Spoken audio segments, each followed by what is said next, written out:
हे दृश्य आहे नगर जिल्ह्यातल्या एका गावातलं।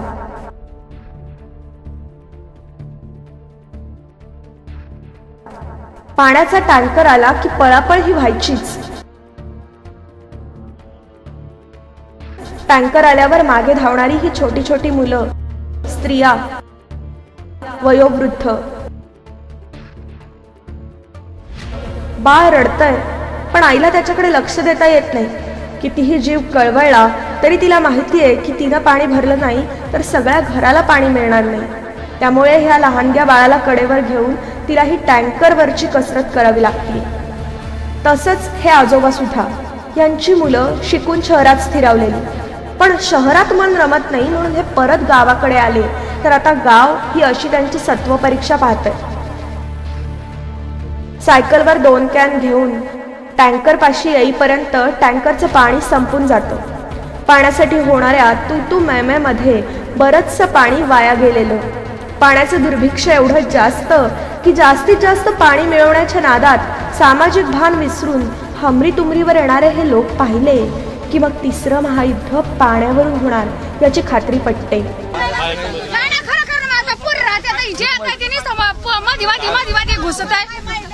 काही भाकरी बांधून या, काही धुण्यात वायाला पाण्यामुळे इथं भांडणं होते महिलांची। गावातल्या पाण्याची 12 महिने बिकट परिस्थिती असते। अतिशय पाण्याची टंचाई आहे, त्यामुळे पाण्याची सोय करण्यात यावी। गावकऱ्यांशी गप्पा मारताना यामागची कारणं लक्षात येतात। गावाच्या सरपंचानं स्वतःच्या घरात केलेली पाण्याची साठेबाजी। 3-4 घंटे इथं थांबावं लागतं। दिवसभर इथंच जातो, घरातली कामं होत नाहीत। दुसऱ्या पर्यायच नाही, इथंच फक्त पाणी आहे। दुसरं पूर्ण गावात दुसरीकडे कुठंच पाणी नाहीये। बऱ्याचदा हे आणलेलं पाणी आटलेल्या खोल दूषित विहिरीमध्ये ओतलं जातं आणि मग पाणी आणखीच दूषित होतं। टँकरमधून 2 दिवसाआड एकदा येणारं पाणी, टँकर आला की त्यामागं धावताना पाण्यासाठी होणारी जीवघेणी स्पर्धा। या स्पर्धेत हरणाऱ्याला तर काहीच नाही, पण जिंकणाऱ्याला तरी काय मिळतं? गढूळ आणि कित्येकदा पिण्यास योग्य नसलेलं पाणी, वाढती रोगराई, सुविधांचा अभाव, जळालेली पिकं, तडफडणारी गुरं आणि असा हताश बळीराजा। योजना आहेत पण त्या कागदावर, नदी आहे पण नकाशावर, पैसा आहे पण तो वाहून जातोय पाण्यात, आणि आता पाणी उरलंय ते फक्त डोळ्यांमध्ये। विश्वास बसत नसला तरी ही कहाणी आहे स्वातंत्र्योत्तर 66 वर्ष भारतातल्या गावांची। नेमेची येतो मग पावसाळा असं म्हणण्याऐवजी आता नेमेची येतो मग दुष्काळ असं म्हणायची वेळ येऊन ठेपली। याआधी दुष्काळ पडला होता 1972 मध्ये, अन्नाचा चाऱ्याचा दुष्काळ, आणि आता मात्र पाण्याचा दुष्काळ। यंदाच्या वर्षी आलेला पाऊस हा 1972 मध्ये आलेल्या पावसापेक्षा सुद्धा जास्त असून यंदाच्या दुष्काळाची तीव्रता मात्र अधिक जाणवते। वाढलेली लोकसंख्या, बदललेलं राहणीमान, दिवसेंदिवस उंचावत जाणाऱ्या गरजा यामुळे स्वाभाविकपणे साधन स्रोत तोकडे ठरतात। अशा परिस्थितीत योग्य नियोजनाच्या अभावाचा परिणाम म्हणजे यावेळेसचा हा दुष्काळ।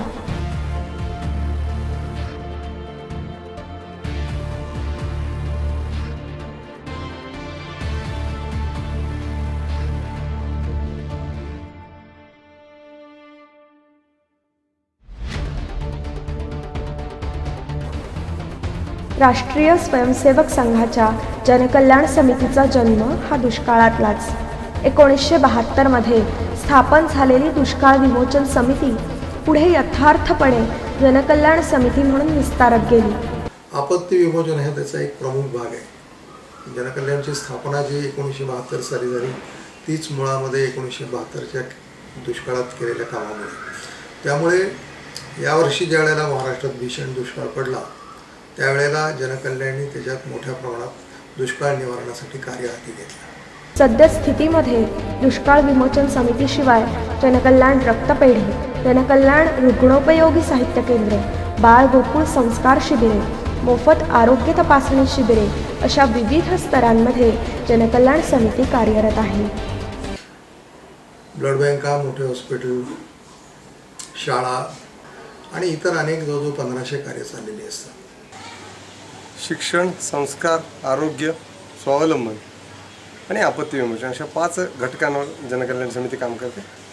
आरोग्य विषयामध्ये साप्ताहिक आरोग्य केंद्र काही ठिकाणी चालतात, काही ठिकाणी आरोग्य रक्षक योजना आहे. 10 ठिकाणी 10 पाड्यांवर त्या ठिकाणी आरोग्य रक्षक आहेत. रुग्णांना साप्ताहिक आरोग्य केंद्र असेल ज्या ठिकाणी डॉक्टर पोहोचत नाहीत, आठवड्यातून 1 दिवस डॉक्टर जाऊन त्या ठिकाणी आरोग्य तपासणी वगैरे अशा प्रकारची औषध योजना अशा प्रकारचं काम चालतं. त्यानंतर रुग्णांना लागणारं जे रुग्णोपयोगी साहित्य केंद्र अशा प्रकारचं आरोग्य विषयातलं काम चालतं. नगर जिल्ह्यामध्ये 6 ठिकाणी जामखेड, श्रीगोंदा, कर्जत आणि उत्तर भागामध्ये पाथर्डी आणि शेवगाव अशा 4 ठिकाणी, नगर शहरामध्ये 2 ठिकाणी, 6-7 ठिकाणी आपलं आत्ता रुग्णोपयोगी साहित्य केंद्र आहे. साधारण 8 जिल्ह्यामध्ये या समितीचं काम चालू आहे. मराठवाड्यातले जालना, बीड, परभणी आणि औरंगाबाद जिल्हे आणि पश्चिम महाराष्ट्रातले नगर, सोलापूर, सातारा आणि सांगलीचा काही भाग या ठिकाणी कामं चालू आहेत.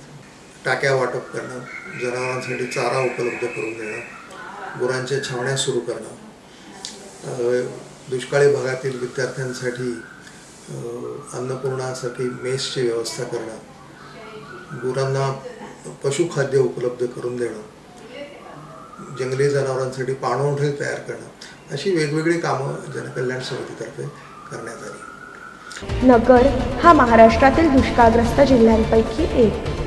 काळाची गरज ओळखून जनकल्याण समितीच्या नगर शाखेनं दुष्काळ विमोचन समिती अंतर्गत दुष्काळग्रस्तांचं दुःख हलकं करण्यासाठी विविध स्तरांवर कार्य सुरू केलंय.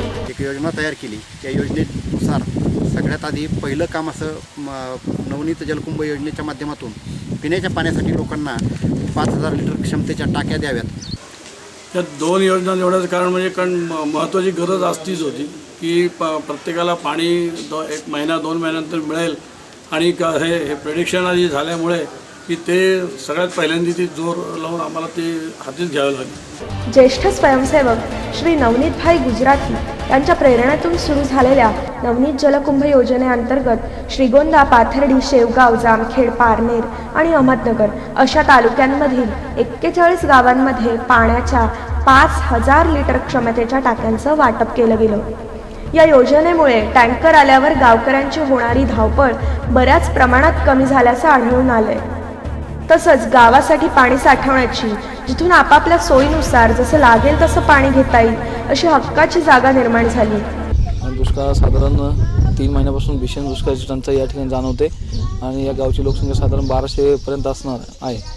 पण या ठिकाणी पाण्याची व्यवस्था काही होत नाही. तर या ठिकाणी राष्ट्रीय स्वयंसेवक संघाच्या वतीनं जनकल्याण समितीनं पाण्याची 5000 लिटरची टाकी आमच्या गावाला भेट म्हणून दिली. त्यामध्ये आम्ही सर्व तरुण एकत्र येऊन रोज विकत टँकर, त्याच्यामध्ये रोज 1 टँकर आम्ही सर्वजण मिळून या ठिकाणी गावची व्यवस्था करतोय. 6-7 हांडे मग तेवढं भरावंच लागतं ना आम्हाला. पोरं रडले तरी पण भरावं लागतं. वाटेल येईन तेवढं भरायचं. आलं तर आलं नाही तर मग जातं काही. ज्याच्या हाती जास्त लागेल त्यांना. आम्हाला नाही मिळालं तर नाही मिळालं. आणि टँकर येत नव्हतं त्याच्यामुळं पाणी आम्हाला भेटत नव्हतं.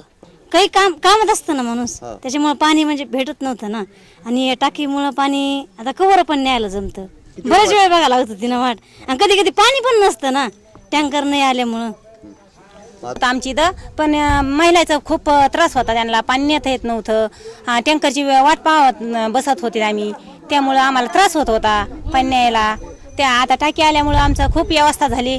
कोणत्या संघटनेने केलंय माहिती हे नाही ना, ते माहिती नाही ना. शासनाच्या टँकरनं 2001च्या जनगणनेनुसार प्रति माणशी 20 लिटर हिशोबानं मिळणारं पाणी अपुरं असल्यानं टँकर सुविधा उपलब्ध करून देण्याचा सुद्धा जनकल्याण समितीचा विचार आहे. आम्ही पहिल्यांदा सर्वे करून त्या तिथं की पाणी कशा प्रकारे आपल्याला पोहोचवता येईल हे एक आराखडा तयार केला. आणि त्यासाठी आम्ही एक जलकुंभ म्हणजे सांगता 5000 लिटरच्या टाक्या द्याव्यात. आणि टाक्या देताना सुद्धा की टाक्या आणि इथलेच आमचे एक कार्यकर्ते जुने त्यांनी सुरुवातीला प्रथम त्यासाठी 2 लाख रुपयाचा नवनीतभाई गुजराती म्हणून आमचे जुने कार्यकर्ते आहेत, त्यांनी 2 लाखाचा निधी पहिल्यांदा उपलब्ध करून दिला. आणि तिथून आम्हाला एकदम चालना मिळाली की ह्याच्यासाठी जर काही करायचं असेल तर ही सुरुवात करावी. म्हणून त्यांच्या नावानेच आम्ही त्या योजनेला नाव दिलं नवनीत जलकुंभ योजना. आणि ऑन द कॉन्ट्ररी बाहेरच्या ज्या कलेक्टरने आवाहन केलं होतं त्या लोकांनी कलेक्टरच्या हवाले टाक्या करून दिल्या. त्यामुळे कलेक्टरनी पाठवल्या, त्या तिथं कुठल्या गावात गेल्या, त्याचं काही पुढं पाणी भरलं गेलं नाही गेलं हा तिथं काही फारसं नंतर काय लक्ष दिलं गेलं.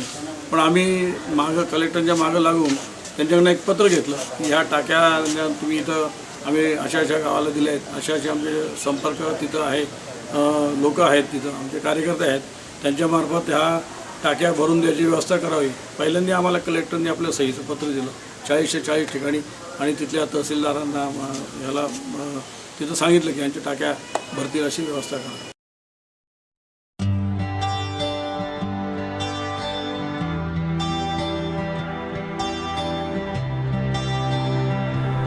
एवढं मोठं नैसर्गिक आणि आर्थिक संकट पुढ्यात ठाकलं असताना बाबारत तू शिकून मोठा होय म्हणजे मग आपल्या गावाचं भलं करशील असं म्हणत पोराच्या शिक्षणासाठी त्याच्या पाठीशी भक्कम भिंत बांधायला सुद्धा हिंमत लागते.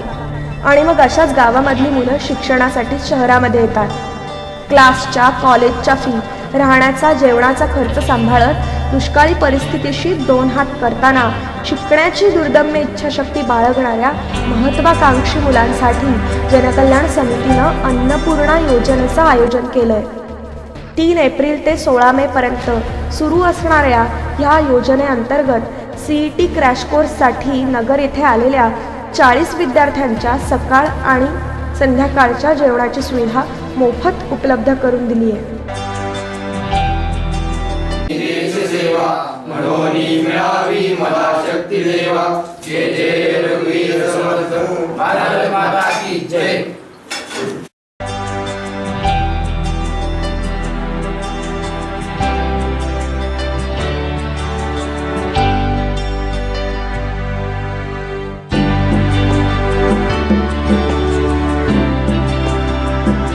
या योजनेअंतर्गत त्यांनी शेजारच्या गावांमधून जी मुलं इथे शहरामध्ये क्लासेससाठी आलेली आहेत, परंतु त्यांच्या घरची परिस्थिती जी अशी आहे की मुलांना शिक्षण देऊन त्यांच्या सगळ्या सोयी करू शकत नाहीत ती लोक, तर त्याच्यासाठी सेवाभावी योजनेने या मुलांना 2 वेळचं जेवण देण्याची सोय इथे केलेली आहे. तर या सेवेमध्ये आम्ही 3-4 जणी मिळून काम करतो. तर याच्यामध्ये आम्ही त्यांना पोळी, भाजी, चटणी, कोशिंबिरी वगैरे आपल्याला जे रोजचा आहार लागतो तर ते 2 वेळा दिला जातो.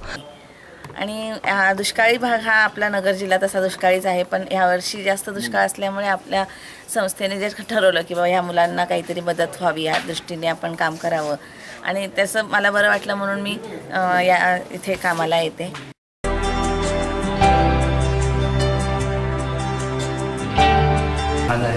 मेस एकदम म्हणजे चांगली व्यवस्थित आहे, घरच्यापेक्षा पण व्यवस्थित मिळते. इथं जनकल्याण समितीने आमच्या आईवडिलांना घरच्यांना आधार दिल्यासारखं आम्हाला इथं 2 महिन्यापासून आम्हाला इथं जेवण देतात आणि जेवण एकदम व्यवस्थित असते इथं आणि एकदम घरच्यांना पण जनकल्याण समितीविषयी असा आदर वाटतो आणि आम्हाला पण भविष्यातसुद्धा आम्हाला जनकल्याण समितीविषयी आदर वाटणार. या दुष्काळाच्या परिस्थितीमध्ये पैशाला सामोरं जाऊन शिकावं लागतं आणि या परिस्थितीमध्ये या ठिकाणी जेवणाची सोय ही जनकल्याण समितीकडून केली गेल्यामुळे आमच्या परिस्थितीला चांगल्या प्रकारे हातभार लागला.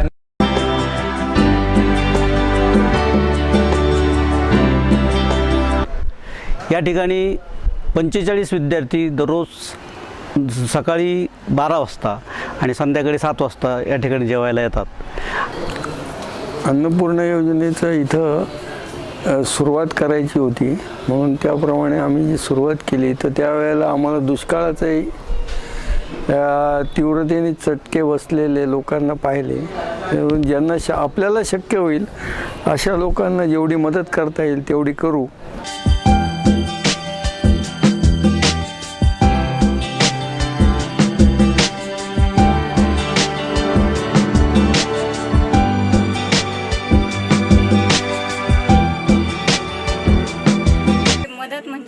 आपण वाढणं हे करणं ही कामं पण व्हायला पाहिजे आणि ती जी कामं आहेत ते मग आम्ही तेवढी व्हायला मदत आमच्या हातून होते आणि तोच आमच्याकडून जो हातभार आहे तर जनकल्याण समितीला आमच्याकडून तेवढाच हातभार लागला. अभ्यासासाठी इकडे आलेले आहेत ते मुलं, त्यांना पाण्याची एवढी सोय नसताना इकडे आलेले आहेत, त्याची आम्ही सोय पूर्ण करतोय.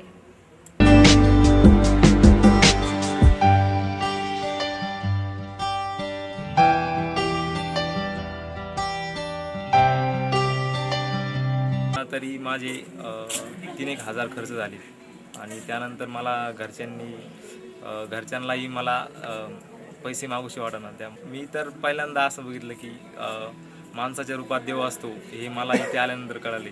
खरंच इथली माणसे खूप चांगली आहेत आणि आमची त्यांच्या मुलांप्रमाणे आमची काळजी घेतात. आम्हाला आईवडिलांची कमी इथे भासून देत नाहीत. नाही आहे ना, चांगलं जेवण वगैरे मिळतं मला, सांगतो तो आम्हाला, म्हणजे नेहमी फोनवर कॉन्टॅक्टमध्ये सांगत असणार. लहानपणापासून ते हुशारच आहे शाळेला, पहिल्यापासून त्याची काही शिक्षणाची आम्हाला अडचण आलेली नाही. पण आता इथून पुढे ते शिकायचं, पण आपली अपेक्षा नाही ना आता. त्याला इंजिनियर व्हायचंय, काय नाही आता जसं चालन तसं करायचं. एवढे जण बसून खायचे सगळे एकाच्या ह्याच्यावरच आपलं, दुसरं काही नाहीये. निसर्गानं माणसावर सदैव अनंत उपकारच केले. नद्या, वारे, पर्जन्य, पशु पक्षी यांच्यामुळे मानवी जीवन नेहमीच सुखकर झालंय. पण ह्या बदल्यात मानवानं निसर्गाला काय दिलं असा विचार केला तर समीकरण नेहमीच असंतुलित आहे.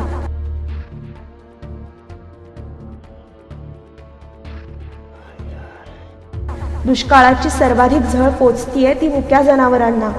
पुरेसं पाणी नाही ना खाण्यासाठी चारा, कुपोषण, रोगराईला बळी पडतात ते निष्पाप जीव. या समस्यांवर काही प्रमाणात मात करण्यासाठी जनकल्याण समितीनं शासनाची चारा मुरवण आणि औषध फवारणीची योजना उचलून धरली. छावण्यांमध्ये राबवण्यात येणाऱ्या ह्या योजनेअंतर्गत गुरांना देण्यात येणारा चारा अधिकाधिक पौष्टिक करण्यासाठी त्यात अजीवनसत्व, गूळ इत्यादीच्या मिश्रणाचा समावेश केला आहे. याखेरीज नियमित औषध फवारणीनं रोगराई कमी होण्यास निश्चित हातभार लागेल असा विश्वास आहे. दुष्काळावर मात करण्याच्या तात्कालिक उपायांबरोबरच काही दीर्घकालीन उपायही जनकल्याण समितीने सुचवले आहेत.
महाराष्ट्रातील धुळे जिल्ह्यातील शिरपूरमधील श्रीयुत सुरेश खानापूरकर यांच्या अभ्यासातून जन्मास आलेला शिरपूर पॅटर्न नगर जिल्ह्यातही सर्वत्र अंमलात आणावा असं आवाहन जनकल्याण समितीनं केलं आहे.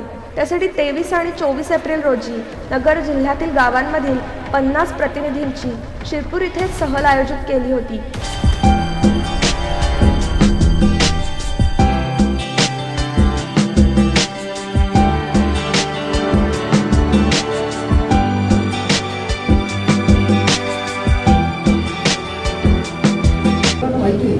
हा दुष्काळ पाण्याचा आहे का नियोजनाचा आहे, हा असा चर्चेचा मुद्दा येतो काय. तर हा दुष्काळ नियोजनाचा आहे का पाण्याचा आहे. दुसरा मुद्दा येतो, हा दुष्काळ निसर्ग निर्मित आहे का मानव निर्मित आहे, असा एक प्रश्न येतो. आता या सगळ्या प्रश्नाची उत्तरं आपल्याला माहिती आहे, पण सर्वसामान्यपणे सोपं उत्तर ग्रामीण भागामध्ये आपली जबाबदारी टाळण्यासाठी किंवा एकूणच सामाजिक जीवनात आज काय झालेलं आहे. तर या सगळ्या प्रश्नाचं उत्तर आपण 2 लोकांवरती शोधतो. एक आमचे राज्य फडणवीस आणि दुसरं आमचं सरकार. पण ती उंची बघून जर का आम्ही पहिलं पाऊलच टाकलं नाही तर ते कधीच एवढं शिखर गाठू शकतो. तसं एका अर्थाने आपल्याला या सामाजिक परिवर्तनाचा, या सगळ्या सामाजिक जीवनाचं हे जे काही एव्हरेज गाठायचं असेल तर आपल्याला दृष्टीने आज आपण जे काही एकत्र आलो, सहल केली, काही गोष्टी बघतोय, कदाचित असंही घडेल की आपण जे बघितलेलं आहे ते आपण चाललो ती प्रेरणा घेण्यासाठी चाललो. आपण आषाढी एकादशीला वारीकरी संप्रदायाचे काही असतील, आपण वारी करण्यासाठी चालतो पांडुरंगाचे दर्शन घ्यायला. दर्शन कशासाठी घेतो? आता पांडुरंगाचं दर्शन घेताना तिथे चक्रदिंडी होते, नदीमध्ये अस्वच्छता असते, आमचं असते, 100 गोष्टी असतात. आणि त्याच्यापेक्षा आपल्याकडचं गावातलं विठोबाचं मंदिर हे पण स्वच्छता असतं, तिथे विठोबाच असतो, तिथे पांडुरंगच असतो, त्याचंही दर्शन आपल्याला मिळू शकतं. तरी आपण पंढरपूरला, कारण का ते मनामध्ये कुठंतरी या सगळ्या ह्याच्यातनं काहीतरी एक प्रेरणा निर्माण होत असते आंतरिक. त्याच देवाचा ती तुकाच सोवळा, त्याच देवाचा ती तुकाच सोवळा. देव पूजनात कसा धर्म बुडे रे, देव पूजनात कसा धर्म बुडे रे. आजवरी भांडलो रीत कशी रे, अशी रीत कशी रे. आजवरी भांडलो रीत कशी रे, अशी रीत कशी रे. सारे हिंदू जमवू त्यांना हेच शिकवू, सारे हिंदू जमवू त्यांना हेच शिकवू. भय भीती घालवू सारा देश हालवू, भय भीती घालवू सारा देश हालवू. आपुल्याच एकीमुळे मोक्ष मिळे रे, आपुल्याच एकीमुळे मोक्ष मिळे रे. आजवरी भांडलो रीत कशी रे, अशी रीत कशी रे. तो शिरपूर पॅटर्न आपण सगळ्यांनी आपल्या नगर जिल्ह्यात राबवावा असं ठरलं. आणि त्यासाठी ज्या गावात पाण्याच्या टाकी, अन्नपूर्णा योजना, बाकीच्या योजना राबवल्या होत्या त्या गावातील 40-42 गावातील साधारणतः 60-61 पदाधिकारी, शेतकरी, तिथले जे काही कार्यकर्ते आहेत या सगळ्यांना घेऊन राष्ट्रीय स्वयंसेवक संघ जनकल्याण समितीच्या वतीने आम्ही शिरपूरसाठी एक सहल आयोजित केली. शिरपूरला 2 दिवसाची ती सहल आम्ही शिरपूरला घेऊन गेलो आणि शिरपूर पॅटर्नचे जे जनक आहेत सुरेशजी खानापूरकर यांच्या सहकार्यातून, त्यांच्या मार्गदर्शनाखाली सगळ्या लोकांना त्यांनी तिथल्या सगळ्या साईट दाखवल्या. शिरपूर पॅटर्नप्रमाणे त्यांनी केलेलं जलसंधारणाची कामं 40-45 गावात त्यांनी टँकर मुक्तीसाठी केलेले प्रयत्न. आणि मे महिन्यात तिथं असणारे, बंधाऱ्याला असणारे पाण्याची पातळी, विहिरींना असणारे पाणी, तिथं वाहणारं पाणी पाहिलं आणि सगळी मंडळी प्रेरणा घेऊन तिथून नगर जिल्ह्यात परत आली. त्यानंतर स्वयंस्फूर्तपणे काही गावातील लोकांनी आम्हाला शिरपूर पॅटर्नप्रमाणे आमच्या गावात काम करायचं आहे अशी तयारी दाखवली. या गावांच्या ग्रामपंचायतचे, ग्रामसभांचे ठराव दिले आणि मग साधारणतः सगळ्या या कामाचा आवाका, सगळा असणारा मोठ्या प्रमाणात असणारा खर्च या गोष्टी लक्षात घेऊन नगर जिल्ह्यातील प्रायोगिक तत्त्वावर पाथर्डी तालुक्यातील एकनाथवाडी असेल, शेवगाव तालुक्यातील बालमटाकळी असेल आणि श्रीगोंदा तालुक्यातील कामठी असेल असे 3 गावांची जनकल्याण समितीने निवड केली. आणि या 3 गावात शिरपूर पॅटर्नप्रमाणे तिथील असणारे मूळचेच बंधारे, त्याचे खोलीकरण, रुंदीकरण आणि त्याच्यातील गाळ काढणे असं नियोजन करण्यात आलं. शासकीय पातळीवरच्या त्याच्या सगळ्या परवानग्या घेऊन आम्ही त्या कामाला सुरुवात केली. ते काम करत असताना लोकांचा एकदम उत्स्फूर्त सहभाग या कामात मिळाला. बालमटाकळीसारख्या गावात त्या कामाच्या उद्घाटनाला गेल्यानंतर जवळजवळ 400 ते 500 ग्रामस्थ तिथं जमा झाले. त्यांनी तो कार्यक्रम, एखादा मोठा आपण तळं वगैरे किंवा मोठ्या एखादा याचं शासन जसं भूमिपूजन करतं त्या थाटात त्या लोकांनी तो कार्यक्रम केला आणि मोठ्या प्रमाणात त्या सगळ्या याच्यात लोकसहभाग राहिला. शिरपूर पॅटर्नचं वैशिष्ट्य असं की सध्याच्या दुष्काळी परिस्थितीतही तिथे मुबलक प्रमाणात पाणी आढळतं. या योजनेअंतर्गत श्रीयुत खानापूरकर यांनी नगर जिल्ह्यातील गावकऱ्यांना मार्गदर्शन करण्याचं आश्वासन जनकल्याण समितीला दिलं आहे. दुष्काळ विमोचन समितीच्या माध्यमातून मोठ्या प्रमाणात निधी संकलन करण्यात आला. या सगळ्या कामात बालमटाकळी, शेवगावमधील कामासाठी प्रांत इंडस्ट्रीने तो सगळा खर्च उचलला. एकनाथवाडी पाथर्डीतला जो खर्च आहे त्यासाठीही जनकल्याण समितीने स्वतः सगळा पुढाकार घेतला. कामठी श्रीगोंद्यासाठी KPIT जी कमीची इन्फॉर्मेशन टेक्नॉलॉजीची कंपनी आहे, इन्फोसिसची, त्या कंपनीने त्या सगळ्या ह्याच्यात सहभाग घेतला. KPITचे साठेसाहेब असतील, त्याचे जुवेकर असतील, या सगळ्यांनी त्यात रुची दाखवली. स्वतः येऊन हे सगळे कामं पाहिले आणि त्या सगळ्याचा सहभाग घेतला. LNT सारख्या कंपन्यांनी याच्यात सहभाग देऊ केला आणि हे सगळी कामं, त्यातली बालमटाकळीचं असेल आणि एकनाथवाडीचं काम पूर्णत्वास गेलेलं आहे. आत्ता बालमटाकळीत आत्ताच्या मागच्या पावसात पाणीही आलेलं आहे बऱ्यापैकी. जनकल्याण समितीने, राष्ट्रीय स्वयंसेवक संघाने आणि दुष्काळ विमोचन समितीने हे जे काम उभं केलं आहे हे काम प्रायोगिक तत्त्वावर आहे. या कामातून लोकांनी प्रेरणा घेऊन दुष्काळावर कायमचा एक उपाय म्हणूनच या योजनेकडे आम्ही पाहतोय. जनकल्याण समितीच्या नवनीत जलकुंभ योजना, अन्नपूर्णा योजना, चारा मुरवण व औषध फवारणी योजना, पाणलोट योजना या सर्वांसाठी लागणारा खर्च खूप मोठा असून त्यासाठी आपण सर्वांनी संघटितरित्या काम करायला हवंय, असं आवाहन जनकल्याण समितीच्या नगर शाखेचे अध्यक्ष श्रीयुत नंदकिशोर नाते यांनी समितीच्या वतीने केले. संघाच्या माध्यमातून हे बऱ्याच ठिकाणी जिथं जिथं आपत्ती येते तिथं प्रत्येक ठिकाणी धावून गेलेच आहे. तशीच आमच्या नगर जिल्ह्यामध्ये सुद्धा इथून पुढे जरी काही आपत्ती आली हे आली तरी प्रत्येक वेळी आता आमचा संत तयार झाल्यामुळे आम्ही त्यामुळे त्याचं सोल्युशन काढून त्याच्या मागे नक्कीच पाठपुरावा करू. सर्व प्रकारच्या देणगींना मी असं सांगेन की पाऊस आला म्हणजे दुष्काळाची कामं संपली असं नाही. उलट याच्या पुढे जी आपल्याला जलसंधारणाची कामं हातात घ्यायची आहेत ही अतिशय खर्चिक आणि मोठ्या प्रमाणात करण्यासारखी आहे आणि त्यामुळे केवळ 1-2 पावसामुळे हे सगळे लागतील असं समजू नये. उलट या दुष्काळाची ही परिस्थिती 4-5 वर्षांनी आपल्याला उठवावी लागते. असं परत होऊ नये यासाठी आपल्याला कामं करायचे. त्यासाठी तुम्ही उत्स्फूर्तपणे जनकल्याण समितीला देणगी देऊन मदत करावी. पण आमचे कार्यकर्ते तर हे करायला तयारच आहेत. पण जनकल्याणच्या कार्यकर्त्यांशिवाय जर वेगवेगळ्या गावातील अशा प्रकारचे काम करायला तयार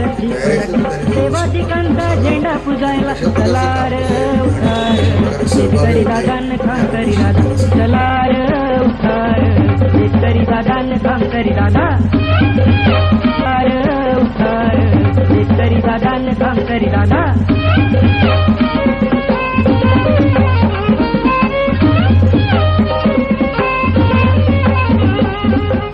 गडावर तान्हा गेला, सावन खिंडीत बाजी